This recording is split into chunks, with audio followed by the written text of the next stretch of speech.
Welcome to this edition of In-Depth Alaska. I'm Tracy Sinclair. On Wednesday, NORAD reported the presence of Russian military aircraft in international airspace, but near Alaska's borders. Reporter Jonson Kuhn sat down with Senator Dan Sullivan to ask his opinion about this incident. Now, according to NORAD, Russian activity in Alaska's ADIZ occurs regularly. It is not seen as a threat. So I've got two questions to that. I mean, first of all, do you agree with that statement as far as it not being a threat? And then secondly, if it's not a threat, why exactly are we talking about it? Is it more just because of the significance of when these things occur? For instance, yesterday, 9/11, on July 24th, it was during President Biden's speech, so on. Well, look, I mean, they say it's not a threat. That means like a direct threat to the homeland.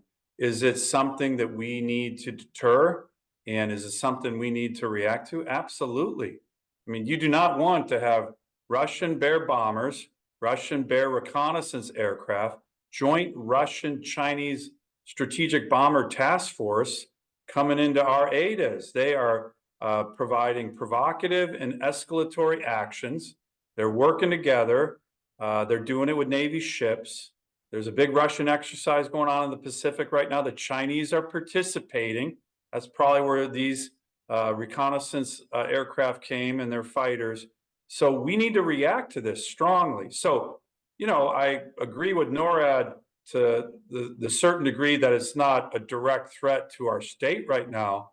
But is this something that we need to try to prevent and show American military strength in Alaska to deter?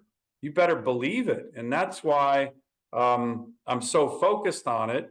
That's why, but it's also a demonstration of these two adversaries of ours, Russia and China, two of the biggest dictators on the march, clearly working together more closely, and they are pressing us.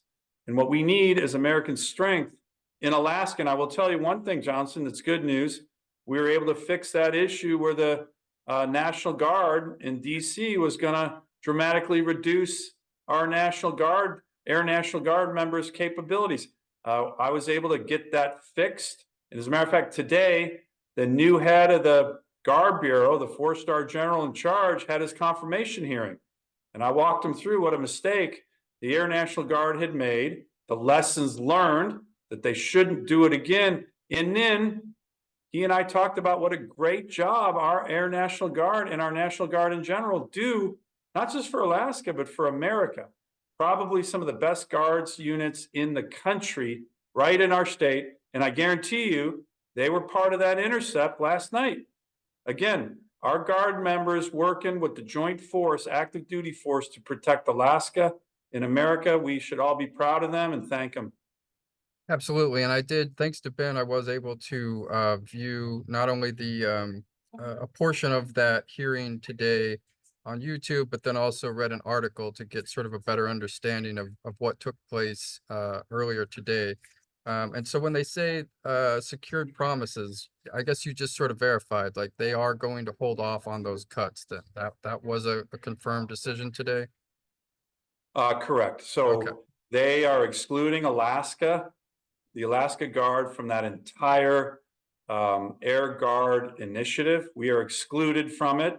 And just yesterday, you might remember, I put a hold on the general who was going to gain his third star and take over command of the Air National Guard for the country. I put a hold on him, on his promotion and his confirmation, until I got what I thought was important for Alaska, but to be honest, important for the country. Sure. And just yesterday, I lifted his hold. He had sent me a letter confirming that we were going to be excluded, we, the Alaska National Guard, because of the unique role we play in protecting our country and integrating with the active duty force.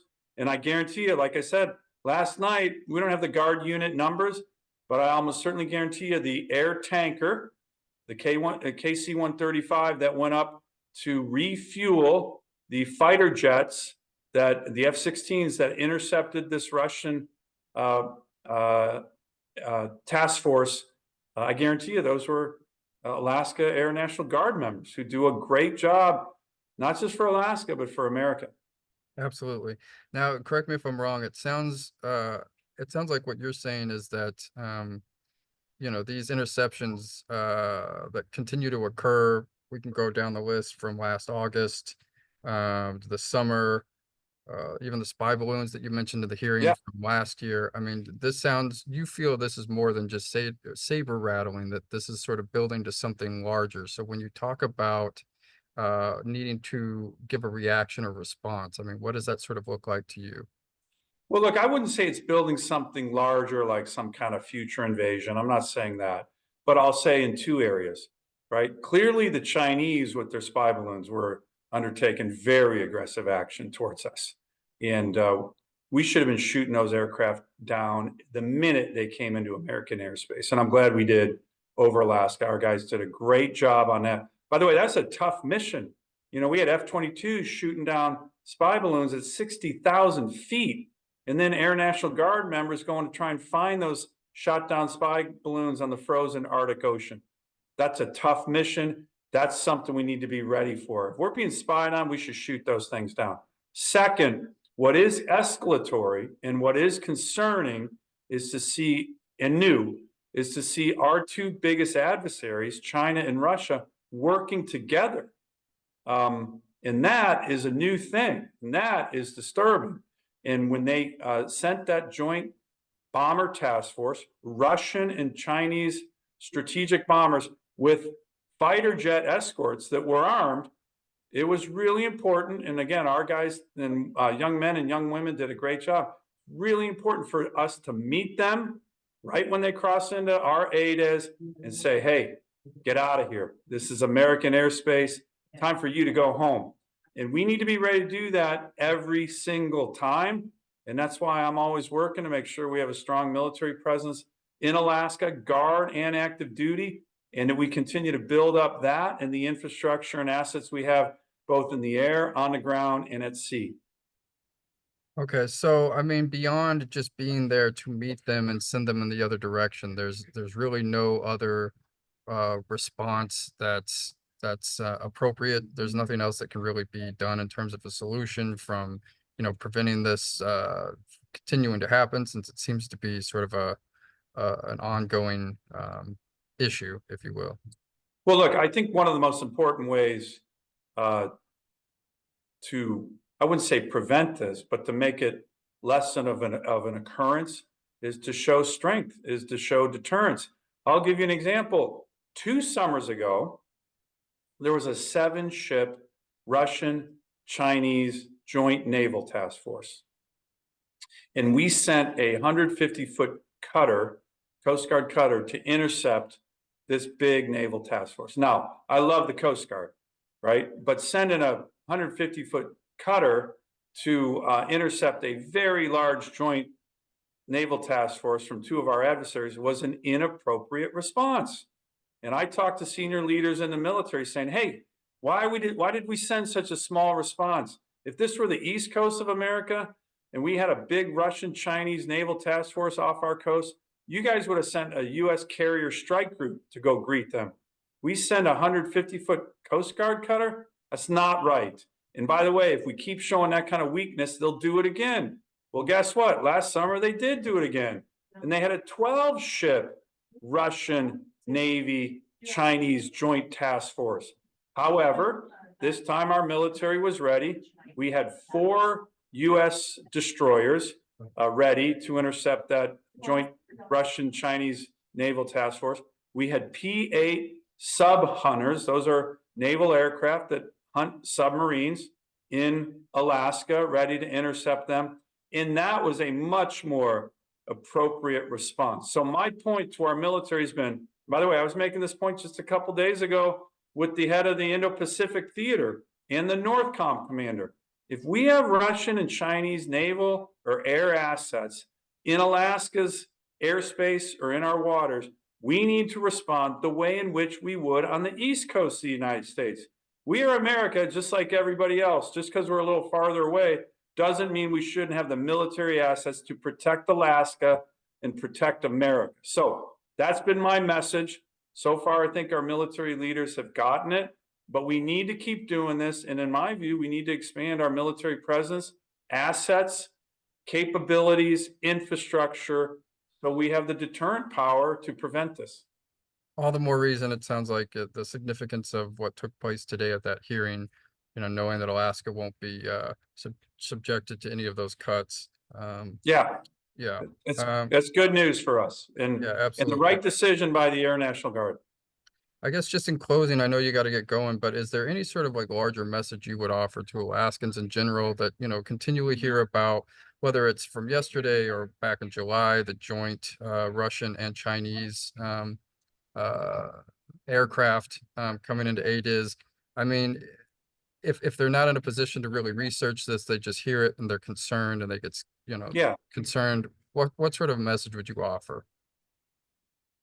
Well, look, Alaska is clearly on the front lines in this new era of great power competition with regard to the dictators in the world. That's China, Russia, Iran, North Korea working together. We are on the front lines. Now, look, our citizens, we know this. Alaskans, in my view, are way, I don't want to insult anyone in the lower 48, but we're way smarter and more experienced on issues of national security. We have more veterans per capita than any state in the country. We have a huge military presence with our active duty and guard and reserve forces and their families. We understand the stakes and we understand the need for a strong military. So the issue shouldn't be, should people be scared?